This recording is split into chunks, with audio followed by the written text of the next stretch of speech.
राम राम, जय हिंद। आज हम बात करेंगे, थोड़ी सी अलग बात है, लेकिन अब कुछ लोग उसको अलग तरीके से लेंगे तो उसका हम नहीं समझ सकते हैं कुछ।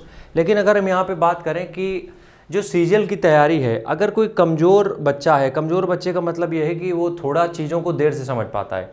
कमज़ोर का मतलब सिर्फ इतना ही होता है, जो कोई भी इंसान अगर किसी चीज़ को आधे घंटे में समझ पा रहा है तो जो वीक है वो 1.5 घंटे में समझेगा। तो आज उसके बारे में हम कुछ की पॉइंट्स की बात करेंगे, क्योंकि हर एक इंसान को अपनी औकात पता होती है, उसको पता होता है कि वो किस लायक है या फिर किस चीज़ों में उसको ज़्यादा मेहनत करनी है। तो आज उसी के बारे में बात करेंगे। 5 पॉइंट में हम समझाएंगे कि जो लोग भी वीक हैं वो तैयारी को कैसे अंजाम देंगे। ठीक है, सबसे पहली चीज़, अपनी वीकनेस को ढूंढना पड़ेगा। अब अगर तुम, ऐसा नहीं होता है कि तुम 5 सब्जेक्ट 4 सब्जेक्ट पढ़ रहे हो तो तुम सब सब्जेक्ट में वीक हो, ऐसा नहीं हो सकता है। अगर तुमने 4 सब्जेक्ट पढ़े हैं, ठीक है, 4 सब्जेक्ट पढ़े तो हो सकता है तुम्हारे 2 सब्जेक्ट बहुत वीक हो, 2 सब्जेक्ट थोड़े स्ट्रांग हो।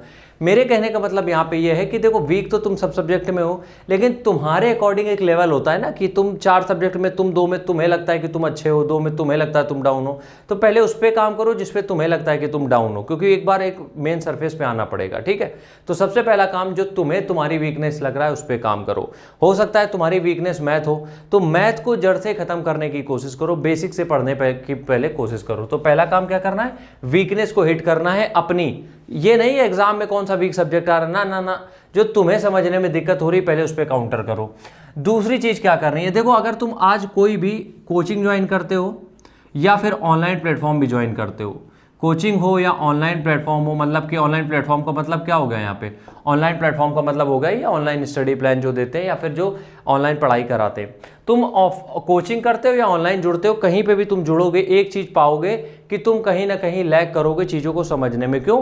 आजकल चीज़ें बहुत फास्ट फॉरवर्ड चलाते हैं, क्योंकि अगर ऑनलाइन बैच लोगे उनको जल्दी बैच खत्म करना है, क्योंकि दूसरा बैच लॉन्च करेंगे वो।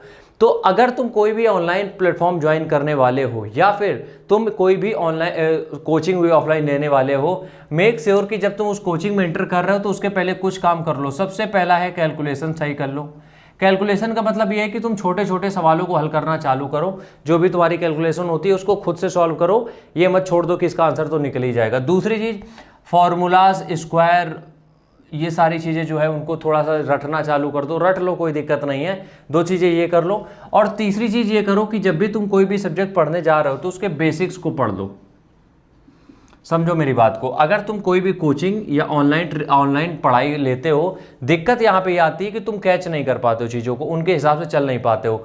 तो सबसे पहला काम, कैलकुलेशन पे ध्यान दो, पहले से ही बैच ज्वाइन करने के पहले कोई कैलकुलेशन छोटी मोटी कोई भी लेके बैठ जाओ, सॉल्व करो।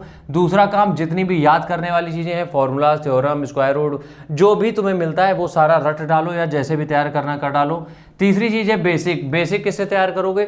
बेसिक के लिए बहुत सारी बुक आती है, सबसे बेस्ट है क्लास नोट्स। ठीक है, तो दूसरा काम तुम्हें ये करना है। ठीक है, तीसरा काम ये करना है कि यार इस चीज़ को एक्सेप्ट करो कि जितना टाइम लोगों को लग रहा है, अगर लोगों को 6 घंटे लग रहा है तो तुम्हें यार 8 से 10 घंटे देने पड़ेंगे। अब तुम्हें ये तो पता है कि तुम्हारे दिमाग में चीज़ें देर से चढ़ती हैं, ये होता है किसी किसी के साथ, हम इसको एक्सेप्ट करते हैं। हर कोई एक समान नहीं होता, ये बात जान लो। ठीक है, इसीलिए मेहनत कोई कम करके भी सक्सेसफुल हो जाता है, कोई ज़्यादा करके भी नहीं हो पाता है। तो 6 घंटे अगर लोग पढ़ रहे हैं तो तुम्हें 8 से 10 घंटे देने पड़ेंगे। और ऐसा नहीं है कि 8 से 10 घंटे ही, हो सकता है तुम्हें 12 घंटे भी लग जाएं। तो कहने का मतलब ये है कि एक अपने आप को पैरामीटर मत दो कि तुम डेली 6 घंटे पढ़ोगे, ना ना ना। तुम अपने आप को सब्जेक्ट का टारगेट दो कि इस सब्जेक्ट को हमें 8 घंटे में या फिर 10 घंटे में खत्म करना है। अगर नहीं खत्म करना होगा तब तक हम सोएंगे नहीं। इस तरीके से छोटे छोटे अपने आप को चैलेंजेस दो, जिससे कि तुम ज़्यादा देर के लिए बैठ पाओ, ज़्यादा चीज़ों को समझ पाओ। ठीक है, चौथी चीज़, खुद से सॉल्व करो। अब प्रॉब्लम पता है क्या होती है कि हम लोगों को लगता है कि हम होशियार हो गए, जबकि हम लोग होते हैं चूतिया। अगर कोई सवाल हम सॉल्व करते हैं, 2 लाइनें बची हैं तो हम छोड़ देते हैं कि ये गुणा भाग तो हम कर ही लेंगे, इसमें क्या है, दूसरा सवाल करते हैं। गलती यहीं पे हो जाती है, क्योंकि एग्जाम में तुम देखोगे कभी कभी कठिन सवाल तुम्हारे सही हो जाएंगे, लेकिन जिसके ऊपर तुम्हें फुल कॉन्फिडेंस होगा कि ये सवाल तुम सही करके आएंगे, उसी सवाल में कहो 2 का गुणा 4 के बाद तुम 9 लिख के चले आओ। होता है ये, एग्जाम में नर्वसनेस इतनी होती है कि ये होता है। ये नर्वसनेस दूर कैसे होगी? जब तुम छोटी छोटी कैलकुलेशनों को खुद से करोगे। हमने बहुत से सवालों में देखा है लोगों को कि वो आखिरी लाइन तक पहुंचते ही नहीं है, वो देखते हैं कि यहाँ तक हल होगा, अब उसके बाद अगर तुम 2 लाइन पहुंचने के पहले आंसर बता दो तब तो बहुत बेहतरीन है, लेकिन तुम क्या कर रहे हो, आंसर भी नहीं बता रहे हो, तुम बस ये सोच रहे हो अपने मन में कि इसके बाद यार ये कैलकुलेशन होगी, इतना तो हम कर ही लेंगे, वहां पे गलती कर देते। तो कैलकुलेशन को खुद से लास्ट तक किया करो। ठीक है, आखिरी चीज ये करो कि अगर तुम कमजोर हो तो अपने सोर्सेज को बिल्कुल तुम्हें लिमिटेड करना पड़ेगा। क्योंकि अगर तुम कमज़ोर हो तो चीज़ों को कम समझ में आएगा, चीज़ों को देर में समझ में आएगा तुम्हें, और चीज़ों को अगर तुम देर में समझ पाओगे उसके बाद तुम इतने बड़े बंडल के साथ पढ़ाई कर रहे हो तो यकीनन दिक्कत यहाँ पे ये हो जाएगी कि जो बंडल है वो रिवीजन नहीं हो जाएगा उसका कभी, और रिवीजन नहीं होगा इट मीन्स कि प्रॉब्लम हो सकती है। इसलिए हम कह रहे हैं कि कभी भी जो भी तुम्हारे पास सोर्सेज उनको बहुत लिमिटेड रखो ताकि तुम उनको 6 से 7 बार रिपीट कर सको। ठीक है, मिलते हैं नेक्स्ट वीडियो में, तब तक के लिए राम राम, जय हिंद।